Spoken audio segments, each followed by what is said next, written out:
cerebellum ataxia, koordinasi gerak. Oke, itu adalah mappingnya dan sensorinya sekali lagi beda.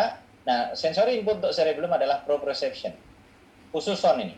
Cerebellum itu dapat informasi sensori proprioception dan vestibular dan visual. Visual, vestibular, proprioception. Tapi yang very strong adalah proprioception. Masuk ke cerebellum. Sehingga pendekatan pada cerebellum nanti adalah teman-teman berikan sensori triplenya adalah dengan gerak dan terang, kontrol, postural itu adalah berkaitan dengan ataksia di cerebellum. Itu beda dengan korteks. Kalau korteks tadi adalah taktil dan sebagainya, gerakannya pada ekstremitas. Tapi kalau cerebellum dia ataksia. Cerebellum dan batang otak hampir sama karena dia memang strong, koneksinya cerebellum ke batang otak. Sehingga kalau stroke di batang otak dan cerebellum hasilnya hampir sama yaitu ataksia. Cuma kalau di batang otak itu ditambahi kelumpuhan terangnya. Jadi ada lemas di terangnya, jadi ada lutun. Tapi kalau cerebellum kadang-kadang terangnya nggak lutun. Jadi nggak ada lumpuh layu di terang. Itu bedanya. Jadi ini kurang lebih teman-teman sekalian mapping gambar ini untuk mempermudah berdasarkan evidence terbaru bagaimana kita bisa mapping nanti dan bisa memprediksi topik lesi pasien-pasien yang mengalami gangguan stroke karena nanti menentukan program terapinya juga beda. Oke. Nah, minggu ini nanti saya akan tunjukkan beberapa video berkaitan kerusakan di sini, korteks.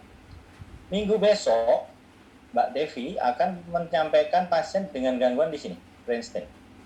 Jadi yang mungkin yang ikut minggu besok akan dapetin bentuk paparan case bagaimana treatment untuk batang otak dengan hasilnya cukup bagus kemarin karena sudah kita presentasi, sudah dipakai studi di Malang kemarin sudah jadi presentasi dan saya cukup terkejut. Dan yang terkejut bukan saya saja dengan pasien itu, tapi orang Singapura karena itu pasien kontrolnya ke Singapura. Sampai terapisnya ditawari kerja di Singapura gara-gara dia sukses mentreatment di sini di area ini. Makanya saya minta minggu besok saya minta dia untuk mempresentasikan membantu saya untuk mempresentasikan kasus untuk brainstem. Tapi hari ini nanti coba menunjukkan bagaimana kalau kerusakannya di motor korteks ya. Nah, ini oke. Di medulla spinalis teman-teman sekalian bisa nanti bisa melihat spinal cord injury misalkan kerusakannya ya.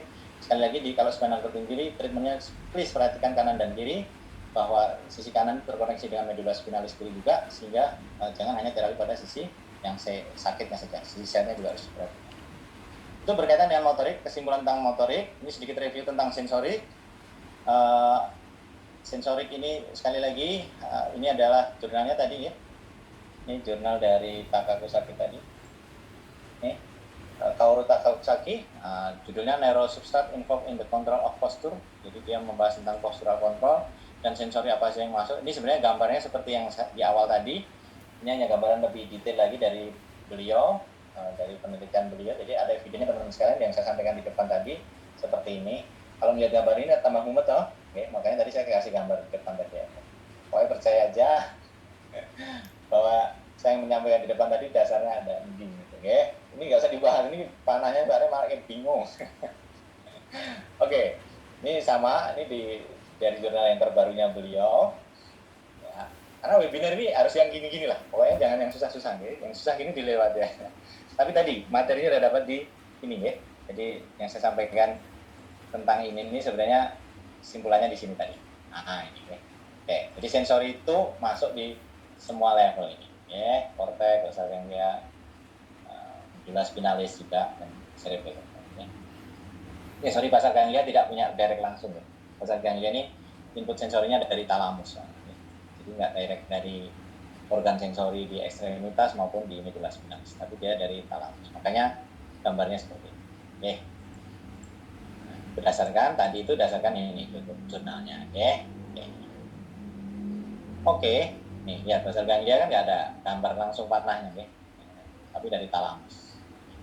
Terus supaya percaya aja lah, saya nggak bohong kok.